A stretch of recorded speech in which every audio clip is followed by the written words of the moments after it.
A very good morning to all of you, and it's my honor and pleasure to be here. I would like to thank VOGS, Ferty9, and especially Dr. Suma for kind invitation.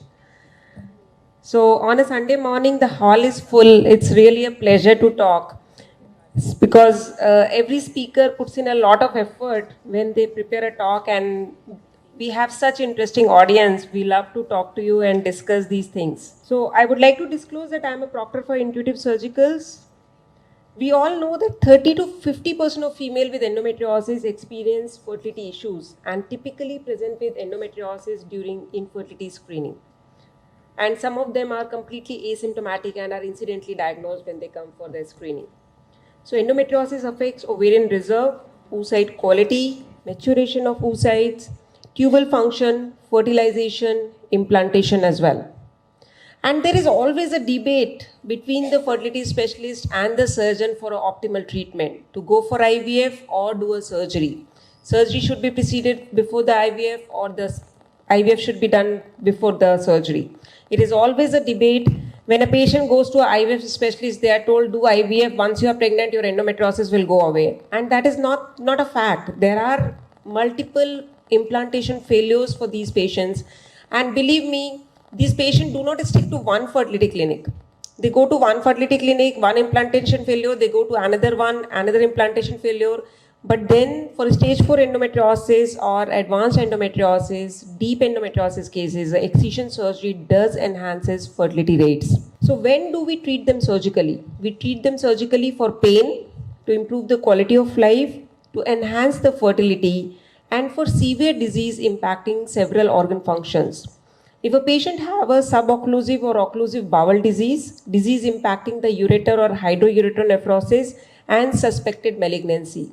So first of all of us have to reduce the tunnel vision for looking at endometriosis as only an endometrioma. So this is not only an endometrioma, it involves the adjacent organs. We should evaluate all these patients for the disease outside the ovaries as well, so that we can also help them have a improved quality of life and reduce their pain during defecation they have pain during sex, they have pain during urination. And most of these times, if you keep exploring or keep asking the patients, their intercourse frequency is very less. So that is also one of the reasons for infertility for patients who have pain with endometriosis.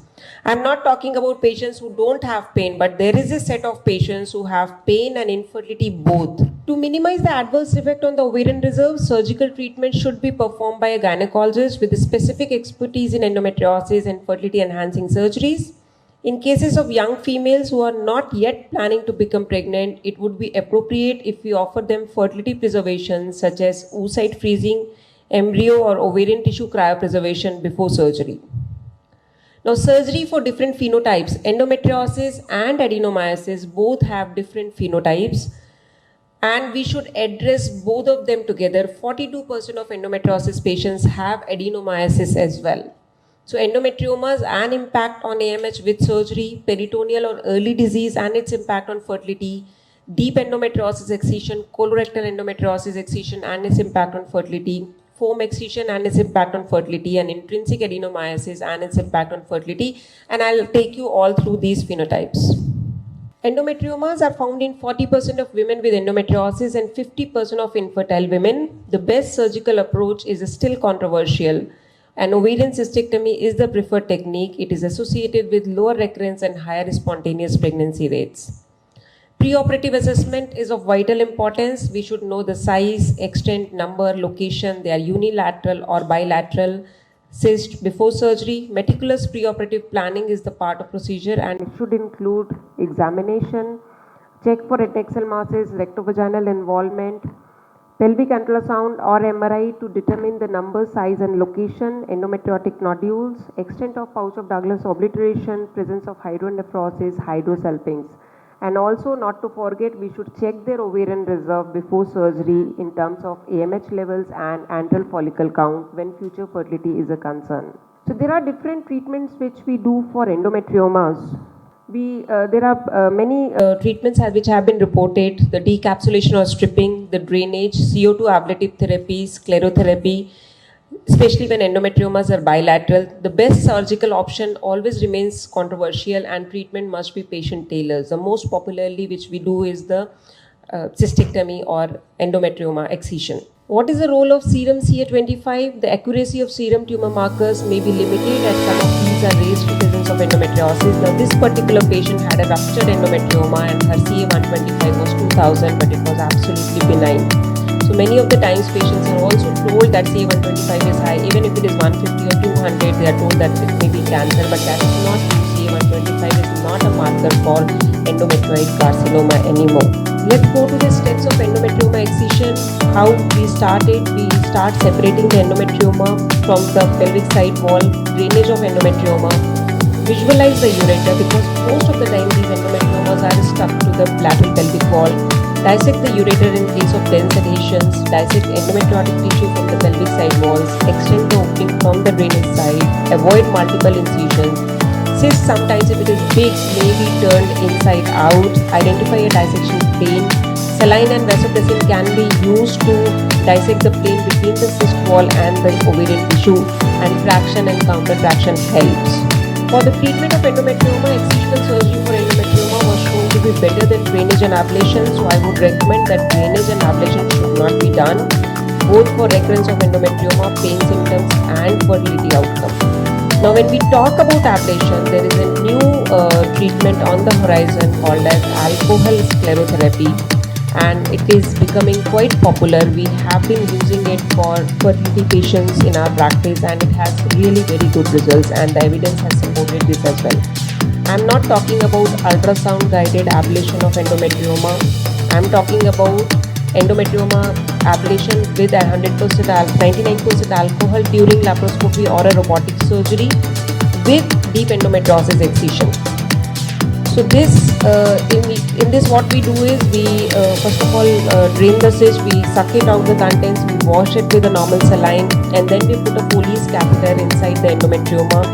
We fill up the bulb of the catheter so that it does not come out, and then we calculate the volume required to ablate the endometrial tissue, and we inject 99% to 100% alcohol, medical grade alcohol inside the endometrium and keep it there for 15 minutes, and your assistant can keep irrigating the tissue surrounding, because the spillage of alcohol can cause sometimes abrasive changes in the other adjacent organs as well.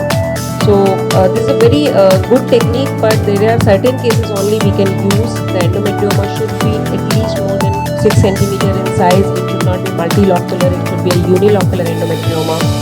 And we have very limited series, but whatever patients we have done, in 6 months their ovarian size was absolutely normal, even with such big endometrioma where the chocolate material was around 1 liter inside.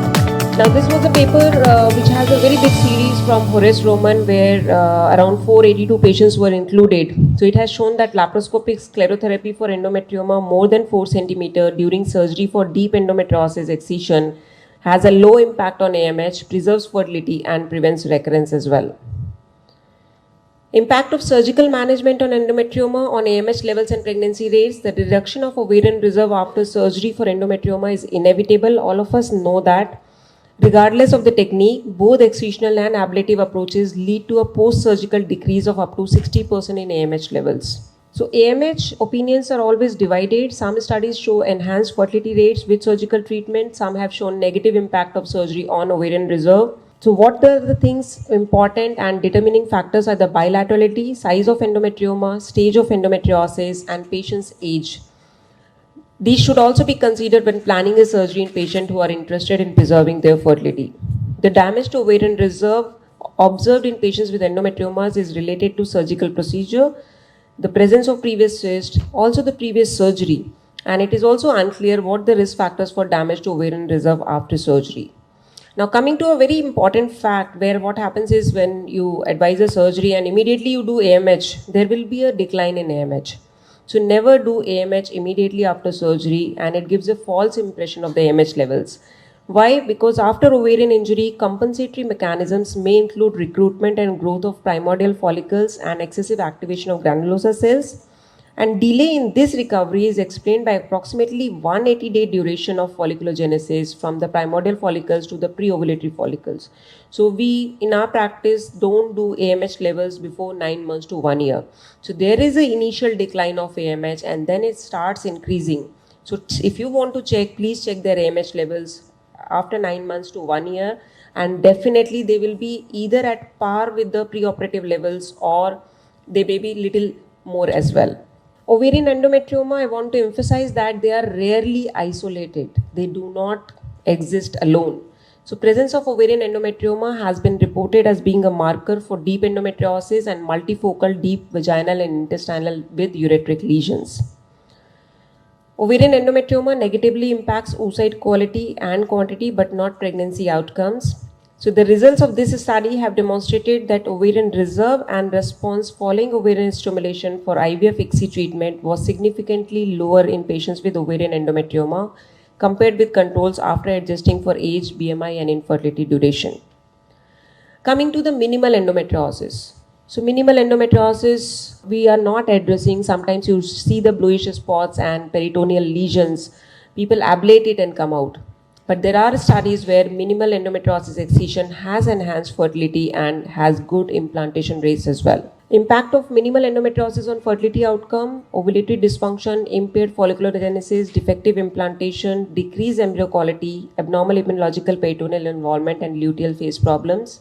The relationship between infertility and disease is not evident because pelvic adhesions are not severe enough to create damaging anatomical effects. So normal anatomy is well maintained, but the inflammation caused by these lesions is responsible for implantation failures also. This was published in Facts, Views and Vision. In women with minimal and mild endometriosis, surgical excision or ablation of endometriosis is recommended as first line with doubling the pregnancy rate. In patients who fail to conceive spontaneously after surgery, assisted reproduction is more effective than the repeat surgery. So this is for a minimal endometriosis cases. In this case also, pelvis looks so clean, but if you go closer and see, there are multiple endometriotic lesions near the uterosacral ligament. So for these cases, we usually do posterior peritonectomy and uterosacral ligament nodule excision. In these cases, bilateral ureterolysis is the primary step. I'm not saying for all early endometriosis, we take them for surgery. Definitely, we tailor the treatment, which one size does not fit all in endometriosis. So we select these cases where they have already tried naturally or taken some treatment, but they have not achieved success. We plan for excision surgery. Or if patient has pain, there are patients who have very, very small, less than a centimeter uterosacral nodules, and they have severe pain. So here you can see very, very small blue spots, but this patient was also an infertility patient, 4 implantation failures, and then she came to us and we did the surgery. Along with the implantation failure, she had pain as well. So in presence of endometriosis, the clinical pregnancy rate after IVF ET is lower than in controls, as was proven by this study. Now, there is another study in BMC Women's Health where reproductive and post-surgical outcomes of infertile women with DIE was seen, and there was a pregnancy rate of 61.82%. We all should know that kissing ovaries are a marker of deep endometriosis. Now, this patient also had kissing ovaries. She also had 2 IVF failures, severe pain, pain during defecation, pain during intercourse, but no surgery was done. So she had bilateral endometriomas along with the bilateral uterosacral nodules along with the bowel nodule. So we did a bilateral endometrioma excision, we did a uterosacral nodule excision and bowel discoid excision as well. So what you can see is that I'm putting a thread on that. So usually I use this ventro suspension so that my posterior compartment, the uterus can be hanged to the anti-abdominal wall and posterior compartment becomes very free for me to work around. So this is a very good technique. If your manipulator is not helping you, you can just put a suture through the uterus and hang the uterus to the anti-abdominal wall. Similarly, after excision of the endometrioma, you can hang the ovaries also on the anti-abdominal wall, and you can work on the posterior compartment for the posterior peritoneum, uterosacral nodules and the bowel nodules. So whenever we excise endometrioma, we have to be careful that we don't damage the normal ovarian tissue, and minimal use of electrocautery, minimal damage to the healthy ovarian tissue to be done, and we should find a proper plane should not bleed much. So these are the precautions if you take during endometrioma excision. Usually ovarian reserve can be preserved very well. This was again a recent article where the study was done on infertile women who had more than 2 IVF ICSI failures. So infertile women with more than 2 IVF ICSI failures may be referred for surgery as it appears related to reasonable post-operative pregnancy outcomes, particularly when endometrioma surgery is either not required or not performed. Now coming to the bowel surgery, like colorectal surgery, how it is related to infertility. So definitely colorectal surgery, bowel involvement or any organ involvement in endometriosis can influence the pregnancy rates and also the implantation rates, because the inflammation and the environment it creates is not very conducive for the embryo implantation. So discoid excision for colorectal endometriosis associated infertility, a balance between the fertility outcomes and complication rates. This study has also shown that excision of the colorectal endometriosis enhances fertility rates. So we do it by 3 ways. We do rectal shaving, we do discoid excision, or we do segmental resection as well, depending on the size of the nodules, depth of involvement, circumference involvement, or it is unifocal or multifocal. So this result supported that discoid excision is safe and associated with good fertility outcomes. Whether first-line surgery using discoid excision is superior to first-line ART remains to be determined. The high post-operative fertility rate following surgical management of colorectal endometriosis, another study supported this statement. DIE affecting the urinary tract. Now I'm coming to the urinary tract, which amounts to 1% of the endometriosis. This also impacts fertility. With the use of preoperative imaging, planning, multidisciplinary teamwork, the complication and recurrence rate of operatively treated urinary tract endometriosis are acceptable, and 2/3 of women who wished for pregnancy conceived after excision. So bladder endometriosis, ureteric endometriosis, these patients, they also have infertility, but after excision, the fertility rates enhance and as well as implantation rates enhance. So this was a full thickness bladder nodule. This is a cystoscopic picture, but we did it robotically. We did the partial cystectomy after stenting the ureter, because this nodule was quite close to the ureter. So if the distance of the ureter and the nodule is 1 or less than 1 centimeter, it's better to stent it, so that when we suture the defect, we reduce the chances of getting a ureteric stricture. The radicality of operation improves the fertility outcome and reduces recurrence rates. A history of prior surgery and presence of adhesions are negative prognostic factors for recurrence. Now, I'll just touch base with the adenomyosis, because, as I said, 42% of endometriosis patients have adenomyosis as well, and they should be counseled for the same. So they may present with junctional zone abnormality, diffuse adenomyosis with DIE, or focal adenomyosis of outer myometrium, JC or ACOM, and atypical adenomyosis as well.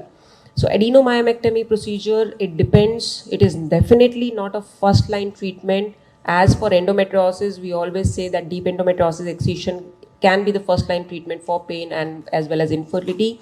But adenomyomectomy is not a first-line treatment. The first-line treatment still remains medical. If medical treatment does not work, then adenomyomectomy for patients who are desirous of retaining their fertility, then adenomyomectomy can be done. So focal adenomyomectomy is much easier and comparable to the myomectomy, but diffuse adenomyosis surgery for adenomyomectomy are much difficult, and expertise is required to do those surgeries. And nowadays we are getting huge uterus, as you can see in the third video on the right side. This was a huge uterus where volume of the uterus was around 1100 cc, and we had to debulk the uterus. She was only 23 years old. So we had done a double flap adenomyomectomy to do the debulking surgery and retain the fertility as well. Focal adenomyosis of outer myometrium is an entity which is, in some of the evidences, it says that it is a deep infiltrating endometriosis of the outer myometrium. So when you see a question mark sign on ultrasound, it signifies a fixed anteverted retroverted uterus with the fundus adhered posteriorly to the rectum and or sigmoid colon. It's a marker for uterosacral, retrocervical, deep endometriosis and foam. So if we find foam in our patients with deep endometriosis, we do excise it. And as compared to the diffuse adenomyosis, excision of foam is much easier as compared to because it is on the outer myometrium. It spares the inner myometrium. The suturing is also much easier in these cases. This is from our own data where patients with foam we had evaluated. And if you compare with the diffuse adenomyosis, the foam patients have normal flow during periods as compared to diffuse adenomyosis patients where they have heavy periods and menorrhagia. So patients mainly presented with symptoms of dysmenorrhea seen in all of them with an average pain score of 6.3 on a scale of 10. 46.2% were trying for pregnancy. 29.7% had primary infertility and 16.5% had secondary infertility. 39.6% had taken treatment for infertility and 19.8% of them had failed IVF. Our main diagnostic tool for clinically suspected patients was ultrasound, which picked up the lesions in 79.2% of the cases, and MRI was needed in only 6.6% of the cases. Both imaging modality were used in 13.2%. So it's not the which type of imaging modality, it's the expertise. If you have a good sonologist who can map the disease, ultrasound is good enough. Otherwise, you can use MRI. I'll just take 2 more minutes. So thickness of junctional zone is also important because these patients will have disproportionate dysmenorrhea. So look for the junctional zone abnormality also for patients who have dysmenorrhea, and it is more than 10 on 10 even after excision of surgery. And if we look at the lesion distribution, so this is how, this is from our patients only. Now, if you see the O compartment, this is the ovarian compartment, but it is also associated with all other compartments in so many percentage of the cases. So idea to show this is that do not deal only with the endometrioma. When you go in for a surgery, map the disease preoperatively and excise the other compartment disease as well to enhance the fertility and improve her quality of life. So lesion distribution characteristics in women diagnosed with histologically proven ovarian endometrioma associated with DIE were frequently multifocal and severe. Involvement of rectal or bowel nodule in these patients would require rectal shaving, discoid or segmental bowel resection. The surgeon should then anticipate availability of instruments, surgical time, and most importantly, a multidisciplinary team to continue the procedure and ensure completeness of the procedure. The usage of #NZN in these cases with ovarian endometrioma bridges the gap and acts as a unique mode of communication between surgeon and helps in assessing the treatment outcomes, and true recurrence of disease can be calculated as well. This indicates endometrioma should not be addressed alone as DIE is associated in most of the cases and must be handled by a multidisciplinary team. Cystectomy is not the only surgery it requires, and correlation with patient symptoms is also important to avoid leaving the lesion behind, leading to residual disease, hence the importance of preoperative imaging. Various risk factors have been suggested for fertility reduction or enhancement, and these are both patient and surgeon dependent. The quality of surgery and not the surgery itself is important. Surgery is the gold standard treatment for ovarian and extra-ovarian DIE, but it should be performed with proper technique by a specially trained surgeon in a multidisciplinary team. So we have to tailor the treatment. It should be a radical nerve-sparing approach, radical against the disease but not against the organ function, patient-oriented approach. First surgery should be the best one, and it should be multidisciplinary. And we have to work in collaboration with the reproductive specialist. If endometriomas are not very big, ovarian reserve is low, offer oocyte or embryo freezing before excision surgery. Now basically, if we don't collaborate, ultimately the patient suffers. So we have to collaborate with each other, we have to work in teams. So talk to your reproductive specialist, talk to your surgeon, and then make a best plan for your patients. So patient will have a best outcome in the anatomy like this on the left side and not an anatomy like the right side. These are various cases, but I think I'm running out of time.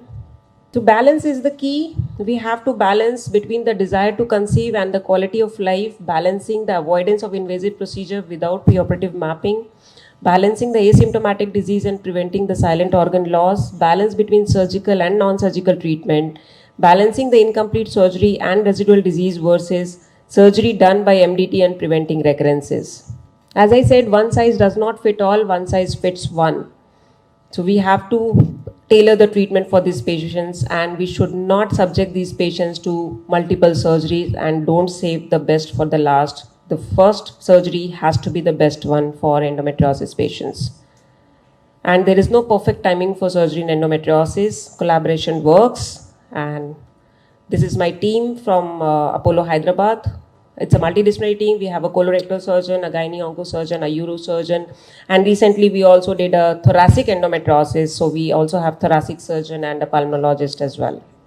And you can contact me at these social media handles. Thank you so much.